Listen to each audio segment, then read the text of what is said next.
Hello, everybody.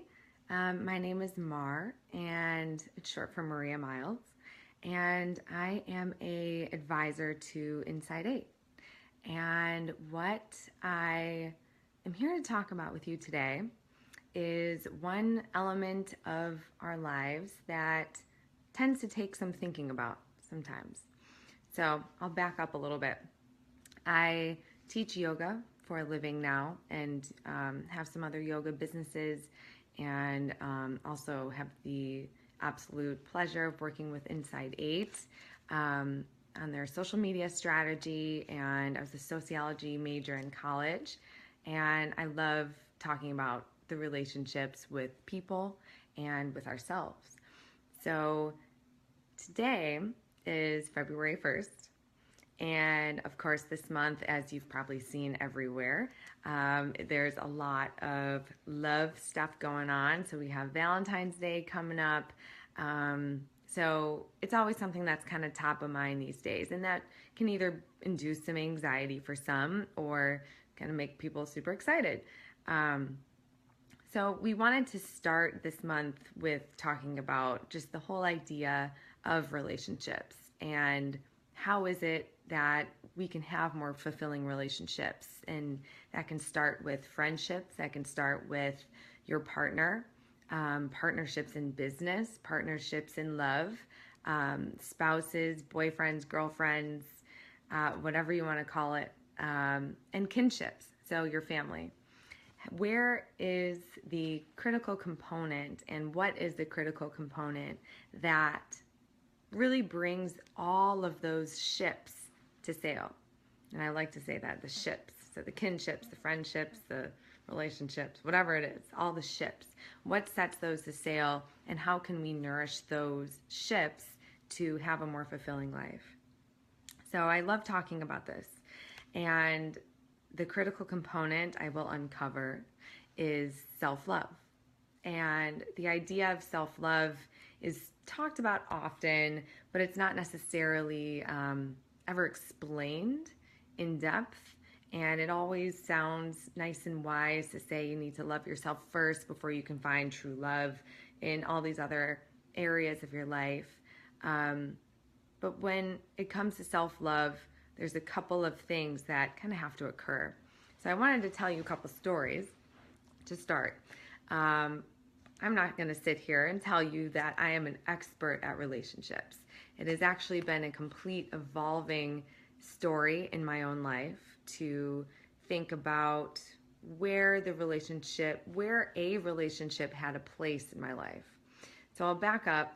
I was raised in the suburbs of Chicago in a wonderful family. My dad is from Kentucky. He's one of 8 siblings, and my mom was from Chicago, and she is one of 4. And we grew up in a very thriving household where we were always busy, always doing something, sports, singing, you name it. So my dad kept us busy. And he was raised on a farm, so his ways, his lessons that he was raised on was about work coming first. And can never thank him enough for all of those lessons that have brought me success in my life, which I'll get to in a little bit. But the one thing that I had to teach myself as I became an adult is where the role of relationships were. So everything started to seem as if it was a stepping stone to getting somewhere further. So furthering my career, furthering something else. And it wasn't truly getting to know other people. And some people my fiance is an amazing relationship builder. He can speak with anyone. He is genuinely curious. He has friends and lots of people in his life. And I found myself later in my adult life kind of not feeling those connections. And I think there's a couple of reasons why.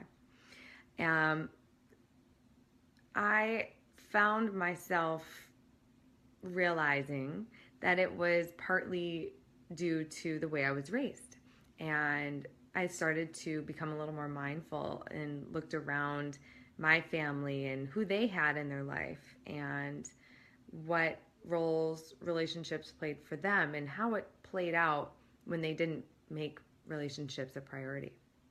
And I realized it was a learned lesson and I needed to kind of rethink how I was going about things because it never felt good not having those deep relationships where people were really truly getting to know me or where I was really truly trying to get to know them. And it came to me after switching careers. I was formerly in finance, which for a lot of people they would find funny because I am not necessarily the most financial person in terms of being good at math and all of that stuff. It was my least favorite subject in my entire school career. And but it was something that I ended up learning and became good at because I had a really good work ethic from what I was saying before. My dad basically putting work first, and so I was always thriving whatever I put my mind to. So I was in a finance career, which starts to bring some anxiety even just speaking about it. I basically had to teach myself everything. I was in it for the wrong reasons, and somewhere around the time of 2 years into the career, 3 years into the career, which thankfully kind of happened for me a little earlier, I realized that there was absolutely no reason that I was in this for the right reason. There was absolutely, I just didn't know how I ended up there. And eventually I realized it was just getting caught in that rat race. And, but it was always tapping into what I wasn't and not what I was. So that's when I went on this path. And what the path led me to, after kind of noticing that things were just not playing out the way I wanted them to or hoped that they did, and it didn't, most importantly, didn't feel right. And it came down to the one critical element, which is the big critical element with all relationships, and that is loving yourself. I was not loving myself. I was faking it. I was not able to have the relationships that were starting to bud in my life. And I went on this journey of self-love. And my journey took me to Asia, and I traveled by myself for about 2 months before meeting my now fiance later on. But that journey was a complete unwinding of the last, so I was 25 when I went, last 25 years of my life. I realized on that trip, part of it was at a yoga retreat and part of it was just kind of literally wandering around the streets. I had gotten to a point where I just really needed to figure out who the heck I was. And it took looking in the mirror on my last flight to New York in my finance career, looking in the mirror on the airplane and not recognizing the person in the mirror. And then it started to occur. Where were my friends? Where was my family? Where have I placed them in my life? And I had pushed everything to the side because I was so hyper-focused on trying to just stay alive in this career that wasn't even right for me. And so this journey of self-love was absolutely the path for me to uncover what I needed to do to start to bring and build and make space for these relationships and lessons that I wanted and craved deep down.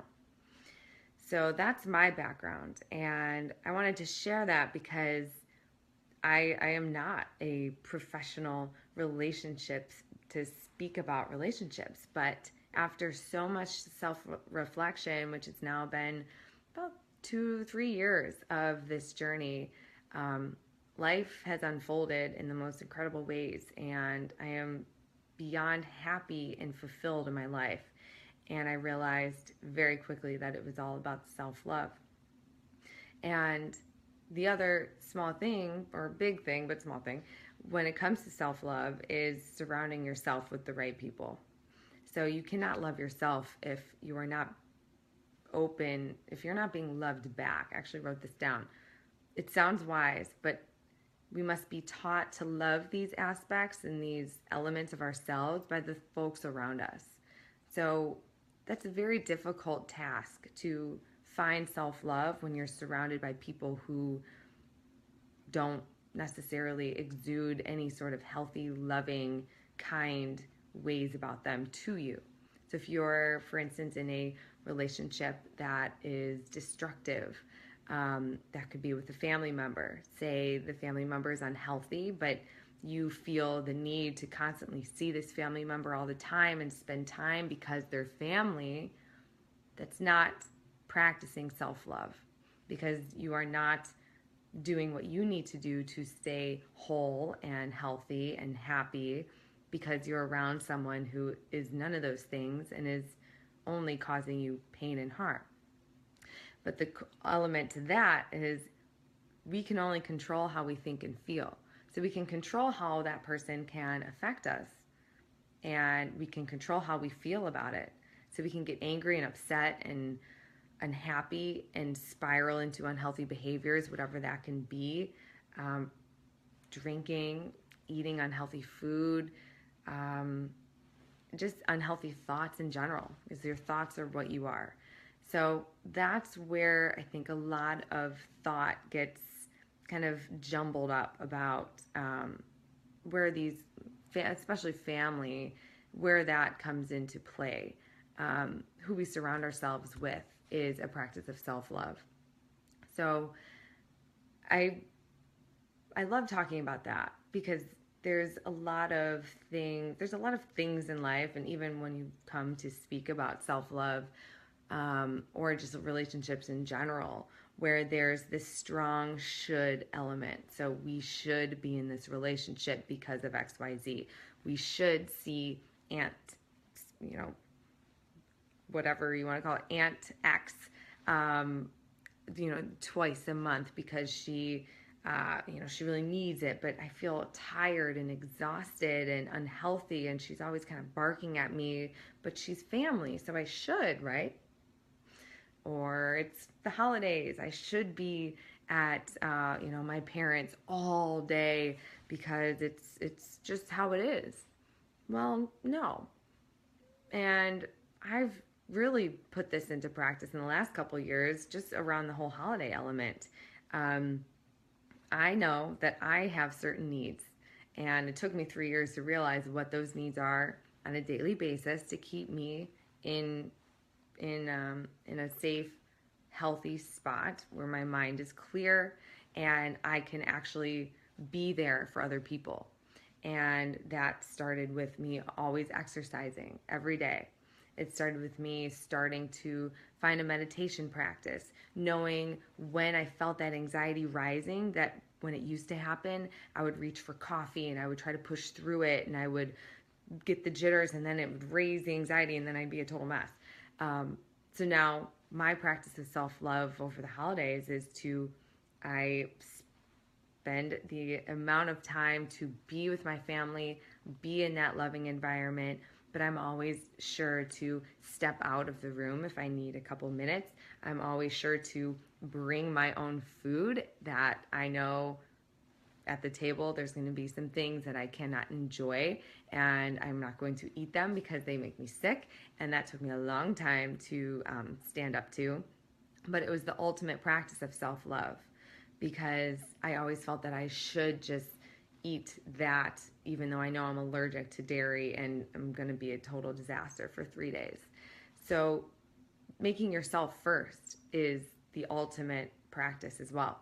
So whatever that is for you, a way to start to uncover that is to write down a couple of questions and answer them, sometimes on a daily basis, sometimes just when you get into the habit of, when you go on autopilot, what you can ask yourself to kind of rethink the situation. So one of them is, why am I doing what I am doing? So why am I doing this? And this could be right in the moment. So why am I sitting here feeling upset about talking to this person? Or why am I in this career that I dread every single morning, and it permeates everything else about my life? I get angry, I'm upset, I'm irritable, I don't see my family, I don't see my husband, my fiance, whatever it is. when you start to ask yourself those questions, it kind of stops you in your tracks, and you're kind of left to ponder, why am I doing this? And so the why question is so big, and especially when it comes to love.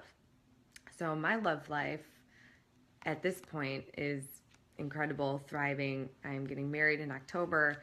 We live in a beautiful home. We here in Chicago. We're safe. We have food on our table, and it's absolutely everything I could have ever envisioned and wanted. And somehow it unfolded, and I felt that I was going to lose it though a couple years ago. When we started dating, I was in that financial career, and I was so stressed all the time. And I could tell that my relationship was not growing. It was not growing. I was not there. I was not available to be loved or even to love someone else. And it wasn't until that journey of self-love started to occur that my ability to love and his ability, and he can see when I'm completely spiraling out of control, but the people that are around us can sense it. And that energy that you're putting out is what you're going to receive back. And after I went on that journey of my identity, pretty much, I was able to actually be and completely, wholeheartedly be in my relationship. And that ended up spiraling into my family relationships. I got to know my mom and my dad again. I got to know my sister deeper. And it's all a process. This is 3 years in the making, and I still every day have to remind myself why I do what I do. And the beautiful thing, and I'm not big on practicing things. Growing up, I'm very instantaneous. I'm very much, I want this and I want it now, or I want to be this way and I want to be this way now. So if I want to quit coffee, I'm going to quit coffee today, and then usually I'll have it in 2 days. So a practice is something you just have to mentally think about often. So I use writing things down a lot to remind myself what to do. And so when I do that, it kind of reminds me in the moment what I need to do, and how that's going to keep me on track. So the idea would be to think deeper about everything you do and why you do it. And that starts with just making that a habit. And for me, this practice feels so good to be in a place where I've seen an actual practice bring results. And it has been 3 years. And it still is a struggle with certain things. But when you love yourself first, when you put yourself first, and I know that sounds difficult, especially if you have children. And I do not have children, but I know that as a parent, you wake up and the first thing that you want to nourish and take care of is your child. And I completely understand that and agree. But the one thing that still stays true is, how can you be fully available for that person when you are not fully intact, mentally, physically, whatever it is, if you are not met with your certain needs. And that could be as simple as taking 2 minutes in your hot shower to breathe deep. It could be making that ritual of your hot tea or hot coffee early in the morning by yourself. That could be a practice of self-love. Then you can go into your child's room or into your career, into your office, and you can be a little more right on point with who you are, and you can go into your day and thrive on those relationships and those people. Because we can all relate when we, for instance, it's just a normal thing. If you're exhausted, how can you really be fully there to be in a conversation the next day? So it's just as simple as that. When you're tired, when your needs aren't met, you aren't going to truly be able to be there for the situation that you need to be there for. And then those relationships can't really grow if that's the case. So unlearning is another big thing. So just how I had to unlearn putting work first, I had to learn how to put me first, and then relationships, and then everything else kind of comes into place. And that was the hardest thing for me to realize, because it was, no, work has to come first. I have to make X amount of money. I have to do this. And then I'll have time to see you later. Like, that's all it is. Or I'm too busy. I can't call you. Sorry. And that's the worst. And I hated when I was getting to that point. And on that journey, when I was in Asia, I would realize, I was like, man, I haven't really been around. I don't know my grandma. I don't know her. And that's someone who is so special to me, but I don't know her. I see her twice a year, maybe, for whatever, however long Thanksgiving dinner lasts. And I don't know that person. So it took the thoughtfulness around it, which the thoughtfulness and the mindfulness was a secondary benefit to becoming a little more, of putting self-love first. Because then I started to just realize there was a lot of things out of whack in my equation. So what is your equation? I encourage you to ask yourself that. Why am I doing what I'm doing? Why is this person in my life? And how can I ensure that my needs are met on a daily basis? So, and the last question is, how can I love myself more? So what can that mean? That can mean a ton of things. That can mean sleeping a little bit more. That could mean turning, when you start to feel tired, taking that nap and not feeling bad about it.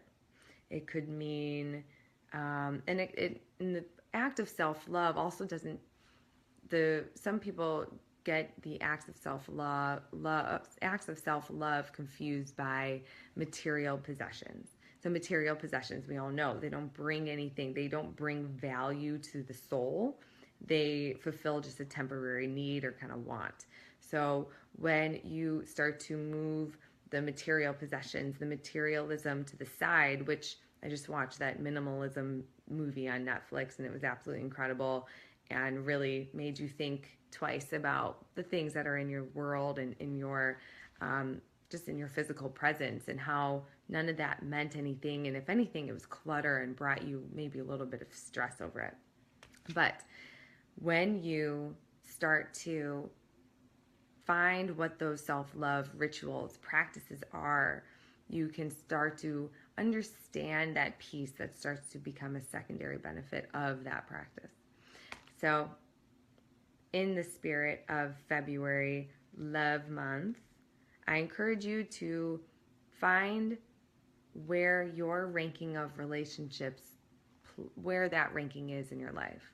So write down, even right now, just write down what is the number one thing that is important to you. And then list out actually, let's think about this. So you have relationships, you have work, you have play, which is also fun, and self-care. So you have 4 things: relationships, work, play/fun, and self-care. Where, on a scale for listing them out 1 through 4, what is the order? And then what do you do to make them that order? So asking yourself simple questions like that starts to kind of uncover where these things are in your life, and then you can start to figure out how you want to reorganize them. And then you want to try to make sure that self-care and relationships are at the top. So if they're not, what can you do to start to implement those a little more deeper into your life? So finding love, finding a deeper connection with your family, finding a deeper connection with a colleague, whatever it is, it's all going to start with you and how you love yourself and being completely accepting. And I wrote down an equation. Your self-love is the acceptance plus the reflection of your past and your current multiplied by practice. And then you'll find some self-love. So I hope you all have a fantastic journey to self-love so that you can find love in all of your relationships in your life. Relationships, kinships, partnerships, all the ships, because we want them all to sail. Thanks, guys.